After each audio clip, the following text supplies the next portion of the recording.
السلام علیکم ورحمۃ اللہ وبرکاتہ۔ حضرت حابیل اور قابیل کے واقعے کے ساتھ حاضر ہے، بغور سماعت فرمائیں۔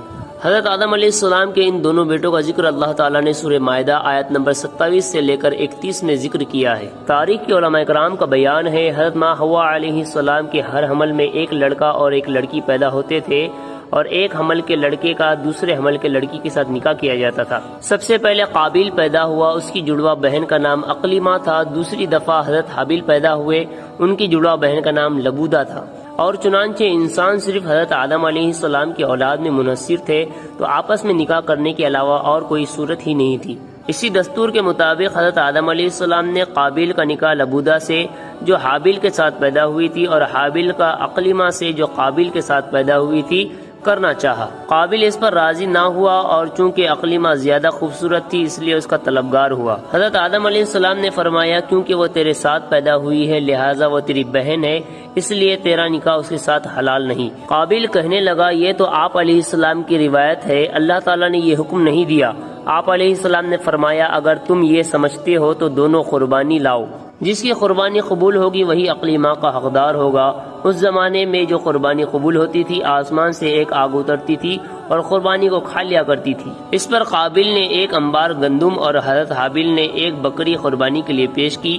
آسمان سے آگ نے حابیل کے قربانی کو لے لیا اور قابیل کی گندم چھوڑ دیا۔ اس پر قابیل کے دل میں بہت بغض اور حسد پیدا ہوئی، اور حضرت آدم علیہ السلام حج کے لیے مکہ مکرمہ تشریف لے گئے تو قابیل نے حضرت حابیل کو قتل کرنے کا ارادہ کیا۔ قابیل کہنے لگا، میں ضرور تجھے قتل کر دوں گا۔ حابیل نے پوچھا، تو ایسا کیوں کرے گا؟ قابیل نے کہا، کیونکہ اللہ تعالیٰ نے تیری قربانی قبول کی، میری قربانی رد کر دی۔ نیز تو میری حسین بہن کے ساتھ شادی کرنے والا ہے، میں تیری بدصورت بہن سے شادی نہیں کروں گا۔ لوگ باتیں کریں گے تو مجھ سے بہتر ہے، تیری اولاد میری اولاد پر فخر کرے گی۔ حابیل نے کہا، اس میں میرا کیا گناہ ہے؟ اللہ تعالیٰ متقی کی قربانی قبول کرتا ہے۔ حضرت حابیل کے اس مقولے کا مطلب یہ ہے کہ قربانی تو قبول کرنا اللہ عز و جل کا کام ہے، وہ متقی لوگوں کی قربانی قبول فرماتا ہے۔ تو متقی ہوتا تو تیری قربانی قبول ہوتی، یہ خود تیرے افعال کا نتیجہ ہے، اس میں میرا کیا قصور؟ اگر تو مجھے قتل کرنے کے لیے میرے طرف ہاتھ بڑھائے گا تو میں تجھے قتل کرنے کے لیے اپنا ہاتھ تیری طرف نہیں بڑھاؤں گا، کیونکہ میں نہیں چاہتا کہ میرے طرف سے ابتدا ہو، حالانکہ میں تجھ سے زیادہ قوی اور طاقتور ہوں۔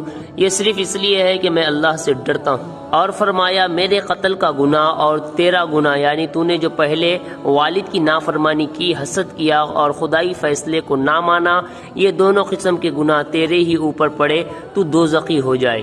یہ تمام گفتگو کے بعد بھی قابیل نے حضرت حابیل کو مارنے کا ارادہ رکھا، مگر اسے معلوم نہ تھا کہ وہ کیسے قتل کرے۔ ابلیس انسانی شکل و صورت میں اس کے سامنے آیا، اس نے ایک پرندے کو پکڑا، اس کا سر پتھر پر رکھ کر دوسرے پتھر سے اس کا سر کچل دیا۔ قابیل یہ سب کچھ دیکھ رہا تھا، اس طرح شیطان نے اسے قتل کرنا سکھا دیا۔ قابیل نے حابیل کا سر 2 پتھروں سے کچل دیا۔ ایک قول کے مطابق سوتے ہوئے دھوکے میں حابیل کا سر کچل دیا۔ قتل کے وقت حضرت حابیل کی عمر 20 سال کی تھی۔ حضرت ابن عباس کا قول ہے کہ نور پہاڑ پر قابیل نے حضرت حابیل کو قتل کیا۔